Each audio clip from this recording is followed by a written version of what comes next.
Hello friends, welcome back to my channel. இன்றைக்கி ஒரு super இன்ட்ரெஸ்டிங்கான ஒரு டிஐஎம்எல் vlog தான் பார்க்க போகிறோம். My son's first day of school and a day before his first day of school எப்படி போச்சு அப்படிங்கிறதையும் அண்ட் 1 வீக்கான ப்ரிப்பரேஷன்லாம் என்ன பண்ணி வச்சேன் அப்படிங்கிறது என்ன அந்த vlogல வந்து பார்க்க போகிறோம். ஆல்மோஸ்ட் எல்லா கிட்ஸுமே இந்த டைமுக்கு வந்து ஸ்கூலுக்கு போயிருந்திருப்பாங்க. என் பையனை மாதிரி இந்த குட்டி பசங்க கேஜி எல்லாம் படிக்கிற பசங்களுக்கு தான் ஒரு 1 வீக் வந்து லேட்டாக வந்து ஸ்டார்ட் பண்ணியிருந்தாங்க. எல்கேஜி கூட இன்னும் போகல, ப்ரீகேஜி தான் போகிறாரு. அதுக்கே இவ்வளோ புக்ஸு. எவ்வளோ புக்கு சீக்கிரம் படிச்சிருவல. இதெல்லாம் பார்க்குறப்போ to the arrow of responsible பேரண்ட்ஹுட்டுக்கு ப்ரொமோட் ஆன மாதிரி தெரியுது. ஆல்ரெடி 1 இயர் ப்ளே குரூப்பில் போயிருக்காரு. ஆனால் பெருசாக அப்போ வந்து ஹிட் ஆகலை. ஏதோ நம்ம பையன் வந்து பெருசாகிட்டாங்க, ஸ்கூலுக்கு போகிறாங்க, இனிமேல் நம்ம வந்து ஹோம்ஒர்க் எல்லாம் செய்யணும் அந்த மாதிரிலாம். பிகாஸ் அப்போ வந்து ஹோம்ஒர்க்ஸ் எதுவுமே கிடையாது. இந்த மாதிரி book covering, note books covering இவ்வளோ புக்ஸே கிடையாது. இந்த வருஷம் தான் இந்த மாதிரி இவ்வளோ புக்ஸ் கொடுத்து அதெல்லாம் கவர் பண்ணி கொடுக்கணும்னு சொல்லியிருக்காங்க. என்னோட ஸ்கூல் வெக்கேஷன் எல்லாம் முடிஞ்சு லாஸ்ட் அந்த 1 வீக் அப்போ புக்ஸ் எல்லாம் எங்கள் அம்மா வாங்கிட்டு வந்து கொடுத்துட்டு கவர் பண்ணிவாங்க. அப்போல்லாம் வந்து ஸ்கூலுக்கு அந்த நோட் புக்ஸ்க்கு வந்து கவர் வந்து ஸ்கூல்லேயே கொடுத்துருவாங்க.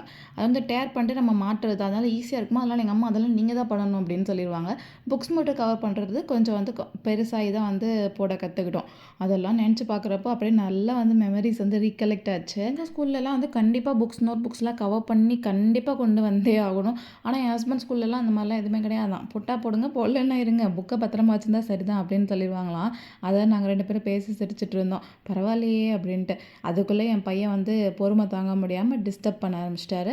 அப்புறம் அந்த கவரும் வந்து முடிஞ்சு போச்சு. முன்னாடிலாம் அந்த ரோல் வந்து அவ்வளோ பெருசாக இருக்கும், எல்லா புக்ஸ்க்கும் போடுற மாதிரி இருக்கும். இப்போ பார்த்திங்கன்னா பாதி புக் தான் போட முடிஞ்சு, பாதி புக் பத்தலை. சரி, அப்படியே மார்க்கெட் போக வேண்டிய வேலை இருந்துச்சா, அப்படியே போயிட்டு அப்புறம் அந்த கவர் வந்து திரும்ப வாங்கிட்டு வந்துக்கலான்னு சொல்லிட்டு மார்க்கெட் கிளம்பி போகும்போது பார்த்திங்கன்னா மழை வேறு வந்துடுச்சு. என் ஹஸ்பண்டையும் பையனையும் கார்லேயே வெயிட் பண்ணுங்கன்னு சொல்லிட்டு நானும் என் தங்கச்சியும் வந்திருந்தாலாம் போய் வெஜிடபிள்ஸ் எல்லாம் வாங்கிட்டு வரக்குள்ளேயே அப்புறம் இந்த தென்னங்குருத்தெல்லாம் வாங்கி வச்சுருந்தாங்க. இது வந்து எங்களோட ஃபேவரட். உங்களுக்கும் பிடிக்கும் அப்படின்னா கமெண்ட்ஸில் சொல்லுங்கள். இதில் நிறையா ஹெல்த் பெனிஃபிட்ஸ் கூட இருக்குது.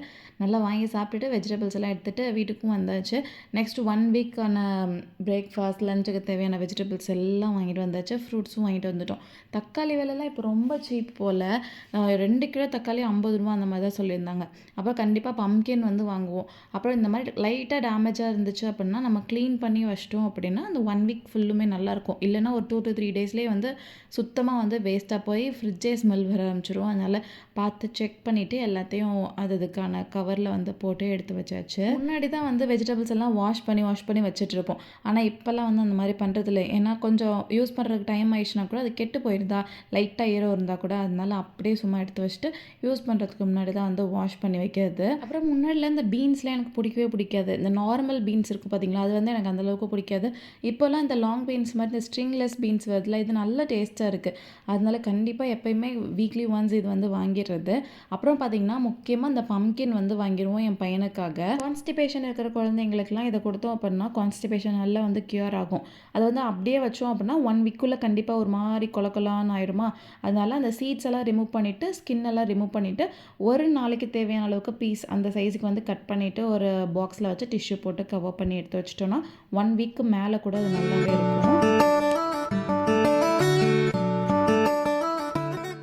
அப்புறம் எப்படியும் வீக்லி ஒன்ஸ் ஆர் ட்வைஸ் வந்து கீரை வந்து வைப்போம். மோஸ்ட்லி சண்டே மார்க்கெட்டில் வாங்கிட்டு வந்து அன்றைக்கே வந்து நல்லா க்ளீன் பண்ணி எடுத்து வச்சிடலாம். ஃப்ரிட்ஜில் எல்லாம் வைக்க தேவையில்லை. கண்டிப்பாக அந்த கலண்டரில் மட்டும் வச்சிட்டோம் அப்படின்னா நெக்ஸ்ட் டே வரைக்கும் ஃப்ரெஷ்ஷாகவே இருக்கும். நெக்ஸ்ட் டே மார்னிங் எடுத்து அப்படியே குக் பண்ணிடலாம். அதெல்லாம் பண்ணி வச்சுட்டு செட்டில் பண்ணிவிட்டு கம்மிங் பேக் டு ரேப்பிங். திரும்ப வந்துட்டு ரேப்பர் வாங்க போகிற இடத்துல இந்த லேபிள் வந்து இருந்துச்சு. லேபிள் ஓட்டுறதுக்குலாம் சின்ன வயசில் அப்படி சண்டை வரும். எனக்கு தான் இந்த லேபிள் வேறு, உனக்கு தான் அந்த லேபிள் வேணும்னு சொல்லிட்டு. அதுவும் லேபிளெல்லாம் கடையிலலாம் வாங்குறது கிடையாது. இந்த ஷூ வாங்குகிற கடையில், பேக் வாங்குகிற கடையிலலாம் இந்த மாதிரி லேபிள் வந்து கொடுப்பாங்க. உங்களுக்கு இந்த மாதிரி சைல்டுஹுட் ஞாபகம்லாம் இருந்துச்சுன்னா கமெண்ட்ஸில் சொல்லுங்கள். இந்த புக்குக்கு இந்த லேபிள் ஒட்டணுன்னே அவசியமே இல்லை. உள்ளேயே வந்துட்டு நேமுக்கான ஒரு காலம் கூட இருக்குது. என் ஹஸ்பண்ட் தான் இல்லை லேபிள் வாங்கி ஒட்டினா தான் நல்லா அழகாக இருக்கும்னு சொல்லிட்டு தேவையில்லாமல் எல்லா புக்லேயும் வாங்கி ஒட்டி நேம் எழுது. அது ஒரு எக்ஸ்ட்ரா வேலையாயிடுச்சு. ஒரு வேளை எல்லாத்தையும் கவர் பண்ணி நேமெல்லாம் எழுதி செட்டப் பண்ணியாச்சு. டைரி மட்டும் பேக்கில் வச்சு விடணும். மித்தபடி எல்லா புக்ஸும் கவர் பண்ணி அந்த பாக்ஸ்லேயே வந்து வச்சு கொடுத்துருங்க அப்படின்னு சொல்லியிருந்தாங்க. எல்லாத்தையும் ரெடி பண்ணி எடுத்து வச்சாச்சு.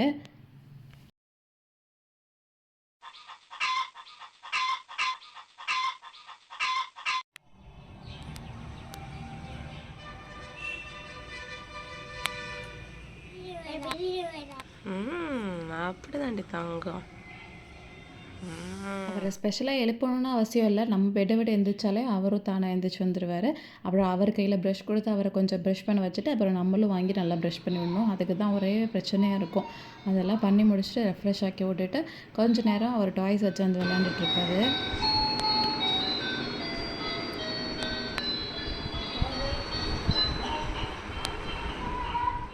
அந்த ஒரு 1/2 to 45 மினிட்ஸ் கேப்பில் பிரேக்ஃபாஸ்ட் வந்து ரெடி பண்ணிடுவேன். சம்டைம்ஸ் வந்து லஞ்சும் வந்து சேர்த்தே காலையிலேயே வந்து ப்ரிப்பேர் பண்ணிடுவேன். ஹஸ்பண்ட் வர முடியல அப்படின்னா லஞ்சை ப்ரிப்பேர் பண்ணி கையோடு கொடுத்து விட்ருவோம்.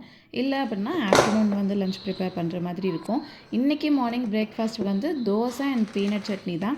என் பையனுக்கு வந்து beetroot dosa and peanut chutney வந்து அவரோட ஃபேவரட்டாக அதையே வச்சாச்சு. அந்த வேர்க்கடலை வந்து வறுத்ததே நான் வந்து வாங்கி வச்சுருக்கேன். இல்லைன்னா அது தனியாக போட்டு வறுத்துட்டு இருக்கணும்.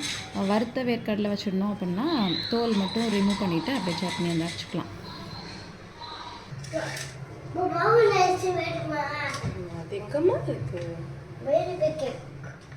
எது இல்லை எது தரமாட்டோமோ அதை தான் காலையில் வந்து கேட்டு டிமாண்ட் பண்ணிகிட்டு இருப்பாங்க. அண்ட் தேங்காய் கூட வேர்க்கடலை காஞ்ச மிளகா சேர்த்துக்கலாம். அன்றைக்கி காஞ்ச மிளகா இல்லாதனால நான் பச்சை மிளகா சேர்த்துருக்கேன். உப்பு புளி பூண்டு மட்டும் சேர்த்துட்டு ஃபைன் பேஸ்ட்டாக அரைச்சிட்டு ஒரு தாளிப்பு கொடுத்துட்டோன்னா சூப்பரான சட்னி ரெடி.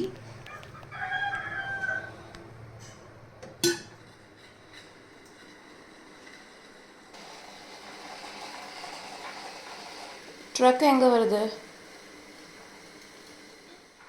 பிரேக்ஃபாஸ்ட்டுக்கான ப்ரிப்பரேஷன் ஒர்க்லாம் ரெடி பண்ணி வச்சுட்டு இவருக்கான பேக் வந்து ரெடி பண்ணிடணும். ஃபஸ்ட்டு வந்து ஸ்நாக்ஸ். இவருக்கு வந்து இந்த பஸ்ஸோட இந்த பட்டர் சேவ் வந்து ரொம்ப பிடிக்கும். லோக்கலில் வாங்குற பட்டர் சேவெலாம் கொஞ்சம் ஆயிலியாக இருக்கிற மாதிரி இருக்கும். இந்த டவுன் பஸ்ஸோட பட்டர் சேவ் வந்து நல்லா எண்ணெயெல்லாம் இல்லாமல் நல்லா சூப்பர் டேஸ்ட்டில் இருக்கும். அது கூடவே ஒரு முறுக்கும் வச்சுட்டு அவருக்கு ஸ்நாக்ஸ் வந்து பேக் பண்ணியாச்சு. வாட்டர் பாட்டில்லையும் வார்ம் வாட்டர் ஃபில் பண்ணிட்டு எடுத்து வச்சாச்சு. அண்ட் சைட் பை சைடு தோசைக்கல்லையும் போட்டேன்னா தோசையும் சுட்டாச்சு. தோசைலாம் ரெடி பண்ணுறக்குள்ளேயும் அவர் அவங்க டேடி கிட்ட குளிச்சு ரெடி ஆகிட்டார். யூனிஃபார்ம்லாம் சேஞ்ச் பண்ணிவிட்டு அப்புறம் நான் தோசை ரெடி பண்ணிட்டு போய் அவங்க டேடி கிட்ட கொடுத்தோன்னே அவங்க வந்து ஊட்டி விட்ருவாங்க. சம்டைம்ஸ் நான் தான் ஊட்டணும்னு அதுக்கு வேறு ஒரு பிரச்சனை பண்ணுவார். ஆனால் தேங்க் காட் அன்றைக்கி எதுவுமே பண்ணாமல் சாப்பிட்டாரு. அண்டு சாமி கும்பிட்டுட்டு போயிடலான்னு சொல்லிட்டு பூவெல்லாம் மாற்றிட்டு ஒரு பிரசாதமும் வச்சுட்டு சாமி கும்பிட்டாச்சு. அன்றைக்கி தான் வைகாசி விசாகம்னு நினைக்கிறேன். அதனால் காலையிலே வந்து விளக்கேற்றி ஒரு டிவைன் ஃபீலோட அன்றைக்கி டே வந்து ஸ்டார்ட் ஆகிருந்துச்சு.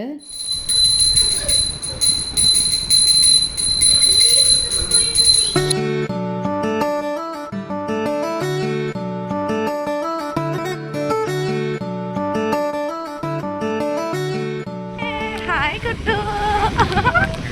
ஹாய் அழகி பொம்மை. ஸ்கூல் வந்து ட்ராப் பண்ணியாச்சு. இன்றைக்கி ஃபர்ஸ்ட் டே ஆஃப் ஸ்கூல்னால பேரண்ட்ஸோட ஒரு ஃபோட்டோ பூத் இருந்துச்சு. அப்புறம் குட்டியாக ஒரு ஆக்டிவிட்டியும் வச்சுருந்தாங்களா, அதையும் வந்து பண்ணியாச்சு. இவ்வளோ பெரிய பஸ்ஸில் உங்களோட கிட்ஸோட நேம் வந்து கண்டுபிடிங்கன்னு சொல்லியிருந்தாங்க. நானும் ரொம்ப நேரமாக கஷ்டப்பட்டு ஒரு வழியாக கண்டுபிடிச்சாச்சு. விட்டுட்டு வந்தாச்சு. சர்ப்ரைஸ் என்னன்னா அவர் அழுகவே இல்லை சுத்தமாக. ஒரு வேளை அம்மா வெளியே வெயிட் பண்ணிட்டு இருப்பாங்கன்னு நினச்சிட்டு இருப்பார் போல். நாளைக்கு தான் தெரியும் என்ன கச்சேரின்ட்டு. இன்றைக்கி சுத்தமாக அழுகலை. அப்புறம் நான் ஃபோட்டோ பூத் வச்சுருந்தாங்க. அதில் பிக்சர்ஸ் எடுத்துகிட்டு அப்புறம் உள்ளே கூப்பிட்டு போயிட்டாங்க. நாங்கள் அப்படியே வெளியே வந்துட்டோம். ஆனால் என்னோடய பிரேக்ஃபாஸ்ட் பார்த்திங்கன்னா அவர் வச்சுட்டு போன ஒரு பீட்ரூட் தோசை, குக்கும்பர், அப்புறம் ஒரு ஆம்லெட், கோகோனட் சட்னியோட பிரேக்ஃபாஸ்ட் முடிச்சுட்டு இதுக்கப்புறம் தான் நான் வந்து காஃபியே குடிப்பேன். ஏன்னா கொஞ்சம் அமைதியாக பீஸ்ஃபுல்லாக உட்காந்து காஃபி குடித்தா தான் அதை குடித்த மாதிரியே இருக்கும். இல்லைன்னா எனக்கு சுத்தமாக பிடிக்கவே பிடிக்காது. அதனால் அவர் அனுப்பி போட்டுட்டு ஒரு காஃபியும் குடிச்சிட்டு ப்ரிப்பேர் பண்ண ஸ்டார்ட் பண்ணியாச்சு. நேற்று க்ளீன் பண்ணி வச்சுருந்தாலும் அரைக்கீரை கடையல், அது கூடவே வந்து காலிஃப்ளவர் சில்லி போட்டுடலான்னு சொல்லிட்டு மேரினேட் பண்ணி எடுத்து வச்சுட்டேன். எப்படின்னா ஒரு காஃபி குடிச்சு ஒரு பிரேக்ஃபாஸ்ட் சாப்பிட்டுட்டு லஞ்ச் ப்ரிப்பேர் பண்ணியிருப்போம். அதுக்குள்ளேயே மணி 12 ஆயிடுச்சு. அப்புறம் அவரை போய் பிக் பண்ண வேண்டிய டைம் வந்துருச்சு. மோஸ்ட்லி எங்கள் 2 பேருக்கு அப்படின்னா இந்த மாதிரி ஒரு சிம்பிளான லஞ்ச் வச்சு முடிச்சிடுறது. இந்த அரைக்கீரை சாப்பாட்டில் நெய் போட்டுட்டு ஒரு ஆம்லேட் வச்சு எங்கள் அம்மா லஞ்ச் பாக்ஸ் கொடுத்து விடுவாங்க. அவ்வளோ டேஸ்ட்டாக இருக்கும். என்னோட ஃபேவரட் லஞ்ச் பாக்ஸ். ஸ்கூல்லேருந்து கூப்பிட வர்றது எனக்கே பயங்கர ஆர்வமாக இருக்குது என்ன பண்ணிட்டு இருப்பாருன்ட்டு. என்ன குட்டு ஜாலியாக இருந்துச்சு ஸ்கூலு. நாளைக்கு வந்து ஓட்டலாம். இப்போ வீட்டுக்கு போகலாம்.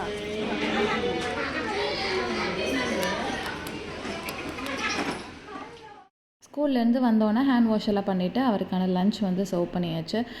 ரைஸு, கீரை சாதம் அண்டு கொஞ்சமாக வந்து தயிர் வந்து ஒரு 1 or 2 டேபிள் ஸ்பூன் வந்து டெய்லி கொடுக்குறதுக்கு பார்ப்பேன். அவன் ஸ்கூலுக்கு போயிட்டு ரொம்ப டயர்டாயிடுச்சு போல். சாப்பிட்டு முடித்த உடனே அப்படியே தூங்கிட்டாரு. சரி நானும் விட்டுட்டேன். அப்புறம் நேற்றுக்கு வந்து நெயில்ஸ் வந்து கட் பண்ணலையா, அதை வந்து இன்றைக்கி கண்டிப்பாக கட் பண்ணியே ஆகணும்னு சொல்லிட்டு கட் பண்ணியாச்சு. குட்டி பசங்கள்லாம் வச்சுருக்கோன்னா கண்டிப்பாக வீக்லி ஒன்ஸ் வந்து நெயில்ஸ் கட் பண்ணுறது நமக்கும் நல்லது, அடுத்தவங்களுக்கும் நல்லது.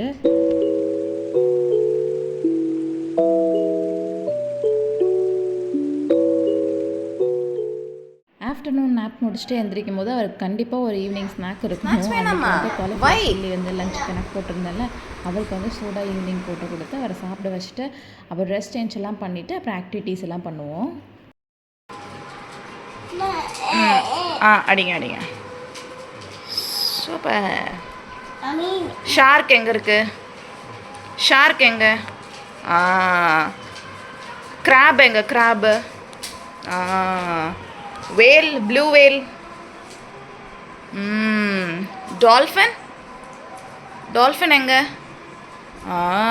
Starfish. Starfish. Wow. Sea horse. Sea horse. அது ஆக்டோபஸ். இது ஆக்டோபஸ். இதுதான் sea horse. Okay. Very good. Clap பண்ணுங்க குட்டுக்கு. அவ்வளோதான், வீடியோவோட எண்டுக்கு வந்தாச்சு. இந்த விலாக் மோர் ஆஃப் மெமரிஸை ஷேர் பண்ண மாதிரி தான் இருந்துச்சு. அதுவும் எடிட் பண்ணும்போது எனக்கு நிறைய மெமரிஸ் ரீகலெக்ட் ஆச்சு. ஃபர்ஸ்ட் டைம் இந்த மாதிரி மாமி டூட்டிஸ்லாம் பண்ணுறவங்களுக்கு கனெக்ட் பண்ணிக்க முடியும்னு நினைக்கிறேன். அவ்வளோதான், இந்த வீடியோ உங்களுக்கு பிடிச்சிருக்கும், யூஸ்ஃபுல்லாக இருந்திருக்கும்னு நினைக்கிறேன். ஸோ தேங்க்ஸ் ஃபார் வாட்சிங். Bye bye.